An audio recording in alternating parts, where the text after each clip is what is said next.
Dragon's Dogma 2 is a big, complex, and danger-lurking world. There are so many locations to explore, creatures to fight, and secrets to happen upon as you venture out on yet another quest that will probably leave you alone, in the dark, and afraid. But with so much on offer here, there are also some incredible little details as to how things work. Some are tied into bigger mechanics, and some are just things you may or may not notice as you go about your day.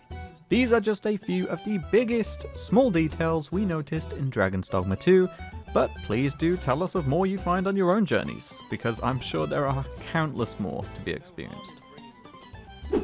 First off, you've probably seen somewhere that the meat in Dragon's Dogma 2 is a big deal.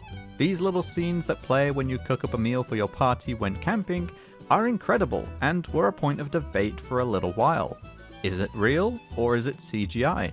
Having been confirmed real footage, we love them all the same, and the meats will vary depending on the quality of them that you cook. However, that does of course mean that any meat you've left to rot in your pack, yeah, you can still cook that. And yes, it looks less than great.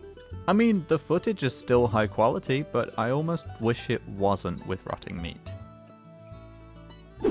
The main menu of the game will feature a location depending on where you're at in the story. You'll be able to see panning shots of people going about their day, with marketplaces and streets livelier than ever. However, the time of day actually depends on what time it is in real life. If you load up the game in the day, you'll see a bright and colourful day, but if you load it at night, it'll be the close of people's days as the nightlife kicks in. And it's not just one or the other, it depends on the exact time, and the sun will be where necessary, sunrise or sunset included. It's just a nice little detail for when you load up the game. Now for all of you monster hunters out there, this one is probably going to be quite a helpful detail.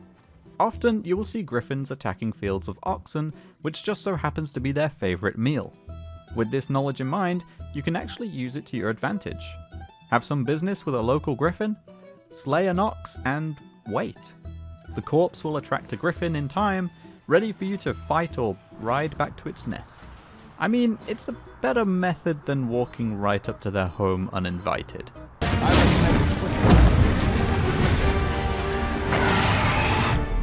And speaking of oxen, when you're travelling the roads by Oxcart, you will probably happen upon some monsters from time to time, whether a pack of goblins or something bigger. Bigger monsters can easily smash the Oxcart to splinters, which you should try your best to avoid unless you've got your walking shoes on and lanterns fueled up.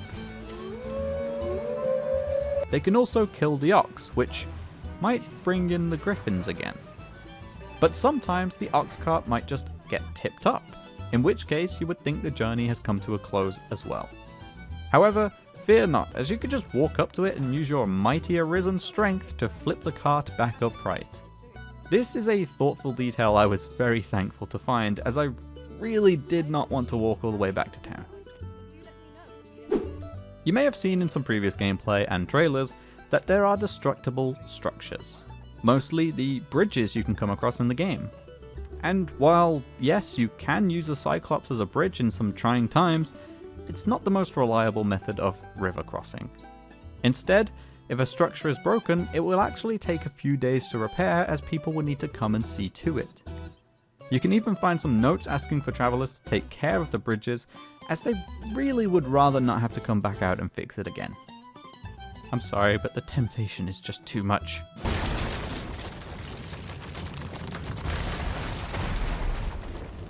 When you and the squad scrape through a battle, barely escaping with your lives, and traumatized by the near-death experience with some true horrors, well, what better way to find a closure than with a crisp high five? After many battles, you may see one of your pawns holding out their hand, waiting for you to celebrate with them. It's a really neat little detail that adds life and character to your party, and makes you ever grateful to come out of battles victorious. Just make sure you don't leave them hanging. There are no consequences, but it is a bit rude. Video games let us live out fantasies of doing things we couldn't do in real life. Fighting a dragon, finding forgotten treasure, owning a house.